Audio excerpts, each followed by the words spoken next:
বাংলাদেশ পাকিস্তান ভাই ভাই আগে ভাগে বাড়ি যায়। প্রথমে পাকিস্তানকে, এরপর বাংলাদেশকে হারিয়ে বাড়ির পথ ধরিয়ে দিল নিউজিল্যান্ড। শান্তর রানে ফেরার দিনে হেরে গেল বাংলাদেশ। হতাশ, চরম হতাশ নাজমুল হোসেন শান্ত। ডু আর ডাই ম্যাচে শুরুটা দুর্দান্ত করেছিলেন দুই ওপেনার তানজিদ তামিম আর নাজমুল হোসেন শান্ত। তাদের ওপেনিং জুটি থেকে আসে ৪৫ রান। তবে ২৪ রানে তামিম বিদায় নেওয়ার পর শুরু হয় উইকেটের পতন। প্রথমে তাওহিদ হৃদয় ২৪ বল থেকে ৭ রান করে ফেরেন। এরপর ক্রিজে এসে আরো একবার ব্যর্থ মুশফিকুর রহিম। মুশফিকের যে বদ অভ্যাস চোখে পড়েছে বারবার, সেটি আজও করেছেন। রানের চাপে পড়তেই প্রথাগত শট বাদ দিয়ে স্লগ সুইপ নয়তো রিভার্স সুইপের রাস্তা ধরেন। রাওয়ালপিন্ডিতে আজও একই কাজ করেছেন। ব্রেসওয়েলের বলটা অবশ্য মারার মতো ছিল, কিন্তু রান করায় ভুগতে থাকা ইনিংসের শুরুতেই হাঁসফাঁস করতে থাকা মুশফিক স্লগ সুইপ করতে গেলে বল উঠে যায় আকাশে। মিড উইকেটে বাউন্ডারিতে সোজা রাসিন রবিন্দ্রার হাতে ৫ বলে ২ রান করে ফিরলেন মুশফিক। এরপর আরেক অভিজ্ঞ ব্যাটার মাহমুদুল্লাহ খেল দেখালেন বটে, যাকে আগের ম্যাচে দলে রাখা নিয়ে অনেক কানাঘুষা। দলের পক্ষ থেকে চোটের কথা বলা হলেও অনেকেই এর মধ্যে অন্য কিছু খুঁজেছেন। আজ দলে ফিরে সেই মাহমুদুল্লাহ যা করলেন, সেটাতে অভিজ্ঞতার ছাপ অনুবীক্ষণ যন্ত্র দিয়েও খুঁজে পাওয়া অসম্ভব। হৃদয়ের পর মুশফিকের দ্রুত বিদায়ে চাপে বাংলাদেশ। রানের গতি তো ১০ ওভারের পর থেকেই কমে গেছে। এমন পরিস্থিতিতে মাহমুদুল্লাহ ক্রিজে নামার কিছুক্ষণের মধ্যেই ব্রেসওয়েলকে ডাউনডা উইকেটে এসে মারতে গেছেন। ওই মুশফিকের মতোই অবস্থা। ১৩ বল থেকে ৪ রান করে ফিরেছেন মাহমুদুল্লাহ। অভিজ্ঞতার ছাপ আর থাকলো কই? দুই সিনিয়র ক্রিকেটারের এমন অদ্ভুত শট সিলেকশনে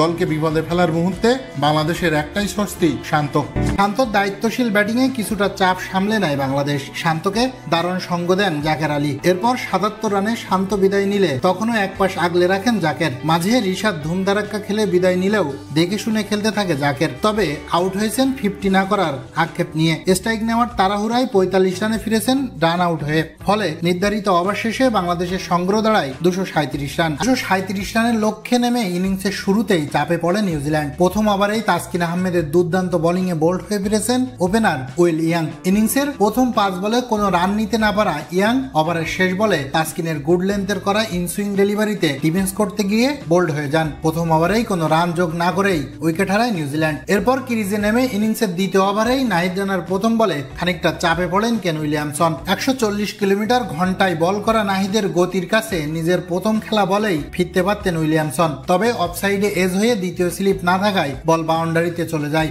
তবে ইনিংসের চতুর্থ ওভারে উইলিয়ামসনকে ঠিকই ফেরান নাহিদ রানা। তরুণ এই পেসারের গুড লেন্থের ডেলিভারি ব্যক্তিগত ৫ রানে মুশফিকের হাতে ক্যাচ দিয়ে ফেরেন উইলিয়ামসন। নাহিদের বলটি ছিল সত্যি দুর্দান্ত। তাই তো হতাশ হয়ে ফিরে যান কেন উইলিয়ামসন। যেন বিশ্বাসই করতে পারছিলেন না কি থেকে কি হয়ে গেল।